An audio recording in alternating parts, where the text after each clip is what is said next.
Before you spend that old wheat penny, stop. One tiny detail can completely change what it's worth.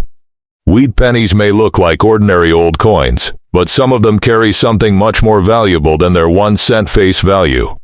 The dates, mint marks, condition, and especially unusual varieties can make a huge difference when collectors evaluate these coins. And that's exactly why you should never judge an old wheat penny simply by looking at its age. Today we're looking at 3 examples from 1941, 1944, and 1953 D. They may look similar at first glance, but each one has its own story and potentially its own collector interest. So grab your old coin jar, take a close look at your pennies, and let's start with the first one. Our first coin is the 1941 wheat penny, a classic example from the early 1940s. This was a fascinating period in American history, and wheat pennies from this era are still popular among collectors today. At first, a 1941 penny might appear completely ordinary, especially if yours has heavy scratches, dark toning, or circulation wear. But condition is extremely important. A heavily worn example may have only modest collector value, while a sharply preserved coin with strong details, attractive surfaces, and the right characteristics can become much more desirable.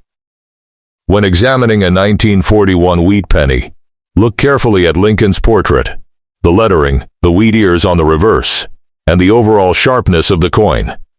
Also check for unusual characteristics or varieties rather than assuming every 1941 penny has the same value.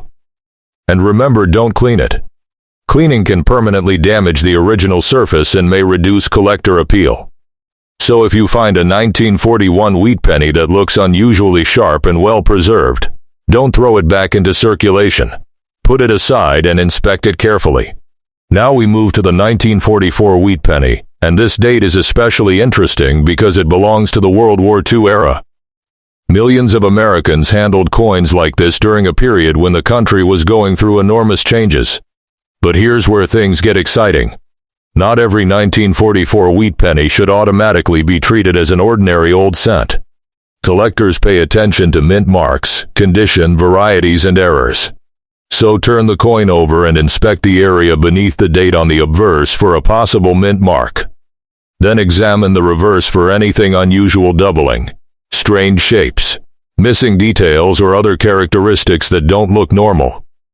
The condition can also make a dramatic difference. A worn 1944 penny and a beautifully preserved example are not necessarily equal in collector interest. If your coin has strong lettering, clear wheat lines, and relatively clean surfaces, it's worth taking a closer look. And if you think you have discovered an unusual variety or minting error, don't clean or alter the coin. Keep it exactly as you found it and consider getting it professionally authenticated. Sometimes the smallest detail is the detail collectors care about most. And now we come to the 1953 D wheat penny. The D mint mark tells us that this coin was struck at the Denver Mint, and that little letter is one of the first things you should check when examining this penny. By the 1950s, wheat cents were still being produced in large numbers, so simply owning a 1953 D does not automatically make it a rare fortune. However, condition, varieties, and genuine mint errors can dramatically change the collector interest of an individual coin. Look closely at Lincoln's hair and facial details, the rim, the lettering, and especially the wheat stalks on the reverse. Does the coin have unusually sharp details? Are the surfaces original?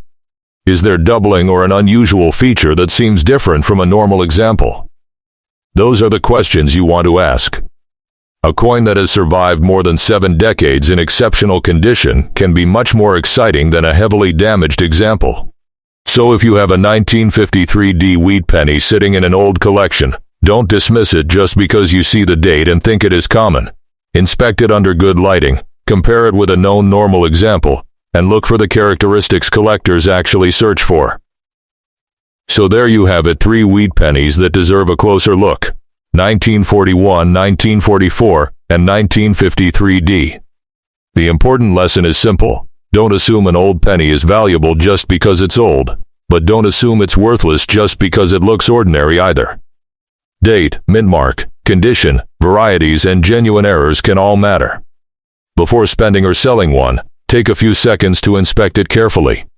And if you find something unusual, get it authenticated before believing any huge value claim. You never know what might be hiding inside that old coin jar.